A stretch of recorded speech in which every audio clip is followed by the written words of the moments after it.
कभी कभी बिना सोचे समझे की गई प्रतिज्ञाएं अपनों से ही युद्ध करने को विवश कर देती हैं। ऐसा ही एक युद्ध भगवान श्री कृष्ण और उनके परम शिष्य मित्र व सखा अर्जुन के बीच भी हुआ था। स्थिति बहुत ही ज्यादा गंभीर बन गई थी। इस संदर्भ में एक कथा मिलती है।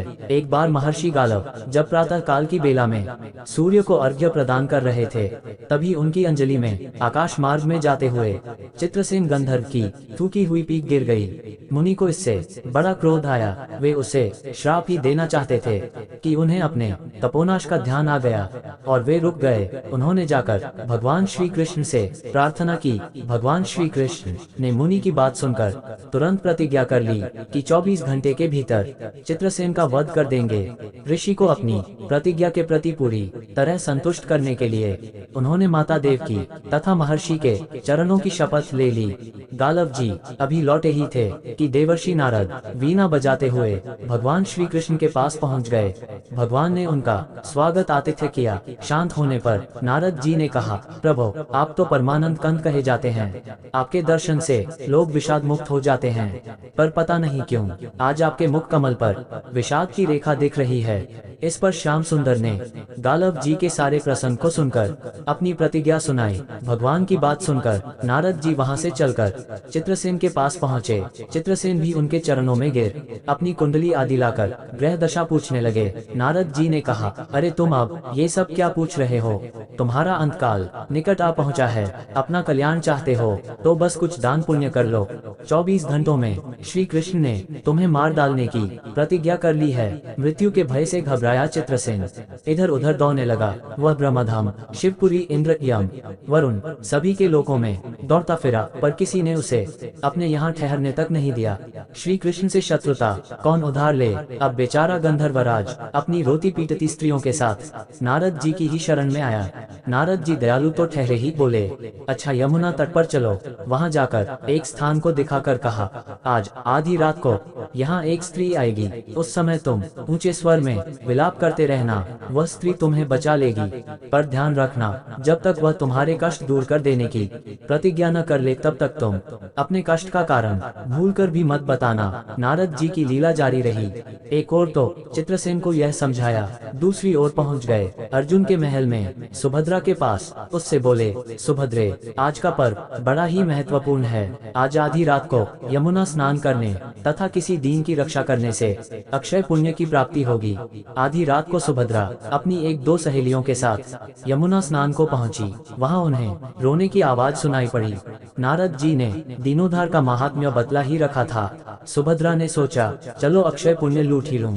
वह तुरंत उधर गई तो चित्रसेन रोता मिला। उन्होंने लाख पूछा पर वह बिना प्रतिज्ञा के बतलाया ही नहीं। अंत में इनके प्रतिज्ञाबद्ध होने पर उसने स्थिति स्पष्ट की। अब तो ये सुनकर सुभद्रा बड़े धर्म संकट और असमंजस में पड़ गई।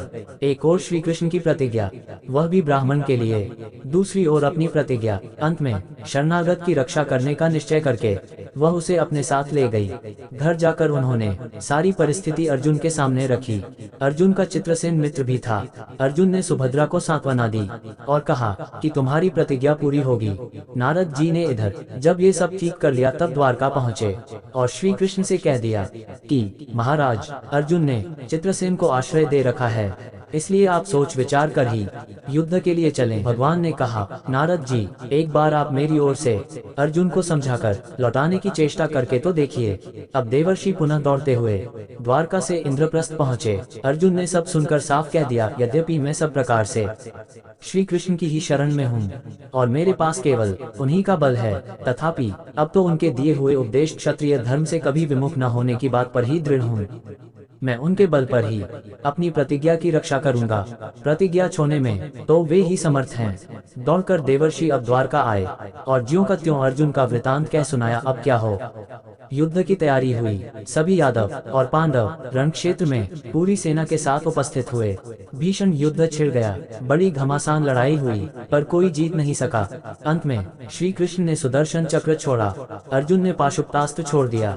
प्रलय के लक्षण देखकर अर्जुन ने भगवान शंकर को स्मरण किया।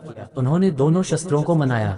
फिर वे भक्तवत्सल भगवान श्री कृष्ण के पास पहुँचे और कहने लगे, भक्तों की बात के आगे अपनी प्रतिज्ञा को भूल जाना तो आपका सहज स्वभाव है।